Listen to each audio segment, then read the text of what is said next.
राधे राधे। जय श्री कृष्णा भक्तों, आप सभी का स्वागत है मेरी आज की इस वीडियो में। आज की वीडियो में मैं चैत्र के नवरात्रों की जानकारी लेकर आई हूँ। चैत्र नवरात्रों की बहुत सारी शुभकामनाएं। आप सभी के जीवन में माता रानी की कृपा बरसती रहे, यही मेरी माँ से प्रार्थना है। आज की वीडियो में मैं चैत्र नवरात्रों के बारे में जानकारी लेकर आई हूँ।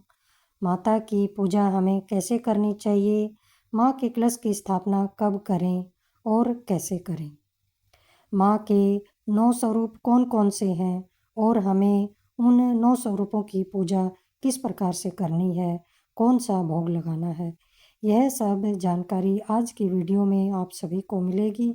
इसलिए आपसे विनती है, वीडियो को शुरू से अंत तक ज़रूर देखें। माँ का भक्तों पर आशीर्वाद बना रहे, ऐसी मैं कामना करती हूँ। चलिए आज की वीडियो शुरू करते हैं। चैत्र मास के नवरात्रे बहुत ही विशेष होते हैं।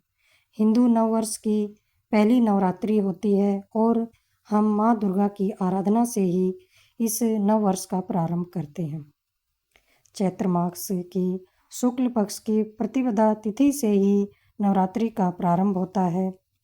पहले दिन ही कलश की स्थापना करते हैं और 9 दिनों तक माँ के 9 स्वरूपों की विधिवत पूजा करते हैं, व्रत करते हैं और 9 स्वरूपों की 9 दिनों तक अलग अलग वस्तुओं से भोग लगाते हैं। माँ की पूरी श्रद्धा व भाव से पूजा आराधना करते हैं। धूप दीप पुष्प आदि से माँ की पूजा करते हैं। माँ को प्रसन्न करने के लिए माँ को हम भजन सुनाते हैं, कीर्तन करते हैं और माँ का जागरण भी करते हैं। इसके साथ ही माँ के मंत्रों का जप भी करते हैं। दुर्गा सप्तशती का पाठ किया जाता है, चालीसा का पाठ किया जाता है, नवाण मंत्र का भी जप करते हैं। अपनी मनोकामनाओं के लिए माँ के मंत्र का जाप किया जाता है। ये 9 दिन भक्तों के लिए बहुत ही विशेष होते हैं। इन 9 दिनों में साधक अपनी विशेष साधना के द्वारा माँ की कृपा प्राप्त करते हैं, साथ ही शक्ति प्राप्त करते हैं। अब हम बात करते हैं चैत्र मास के नवरात्रे 2026 में कब से प्रारंभ हो रहे हैं। प्रतिपदा तिथि का प्रारंभ 19 मार्च 2026 में सुबह 6:52 पर गुरुवार के दिन, गुरुवार को ही माँ के कलश की स्थापना करेंगे। माँ दुर्गा के प्रथम स्वरूप में माँ शैलपुत्री की पूजा करते हैं। नवरात्रि का यह प्रथम दिन है। इस दिन माँ की पूजा हमें पूरे भाव के साथ करनी चाहिए। चैत्र नवरात्रि का दूसरा दिन 20 मार्च को, उस दिन माँ के ब्रह्मचारिणी स्वरूप की पूजा करेंगे और 21 मार्च 2026 शनिवार के दिन माँ की तृतीया तिथि है। माँ दुर्गा के तीसरे स्वरूप माँ चंद्रघंटा की पूजा की जाती है। 22 मार्च 2026 उस दिन रविवार का दिन रहेगा। चैत्र नवरात्रि की यह चतुर्थी तिथि है। माँ दुर्गा के कुष्मांडा स्वरूप की पूजा इस दिन हम करते हैं। 23 मार्च को नवरात्रि का 5वां दिन है, जो कि माँ स्कंद माता के रूप में विराजमान माँ रहती है। पंचमी तिथि को माँ स्कंद माता की पूजा करने से उत्तम और योग्य संतान की प्राप्ति होती है। नवरात्रि का छठा दिन है, जो कि 24 मार्च को मंगलवार के दिन है। माँ कात्यायनी के स्वरूप की पूजा करते हैं।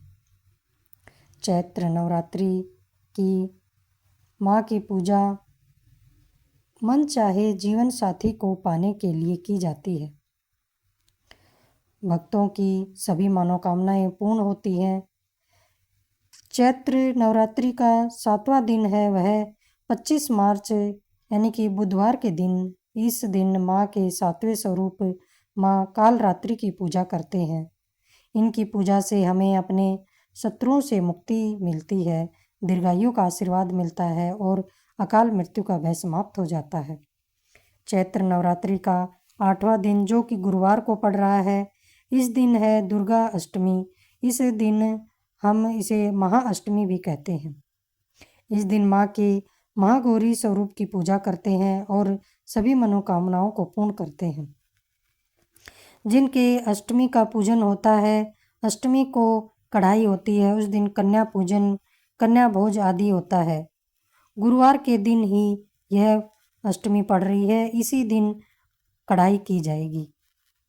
27 मार्च 2026 शुक्रवार के दिन है। इस दिन माँ के 9वें स्वरूप माँ सिद्धिदात्री की पूजा होगी। इस दिन माँ की पूजा, हवन, कन्या पूजन आदि करने से सभी सुखों की प्राप्ति होती है। अगर आप 9 दिन तक माँ का व्रत धारण करते हैं तो व्रत का पारण आप 28 मार्च को शनिवार के दिन करेंगे। इस बार 19 मार्च से चैत्र नवरात्रे लगकर 27 मार्च तक समाप्ति है।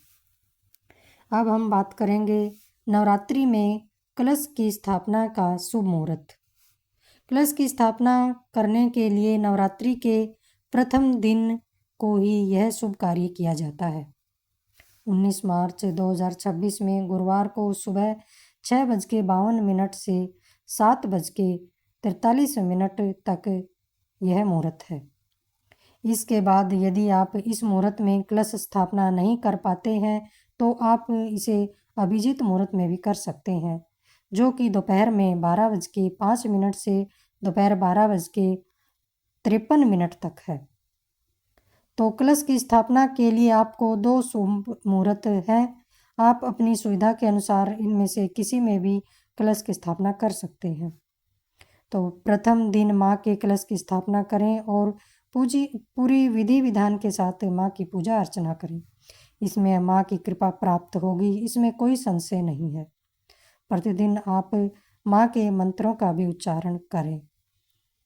साथ ही आप नवाण मंत्र का भी जप कर सकते हैं। इसमें आप मानसिक मंत्र का जाप कर सकते हैं और कम से कम 1 माला तो अवश्य करें। नवाण मंत्र है ओम ह्रीं ह्रीं क्लीं चामुंडाय विच्चे नमः।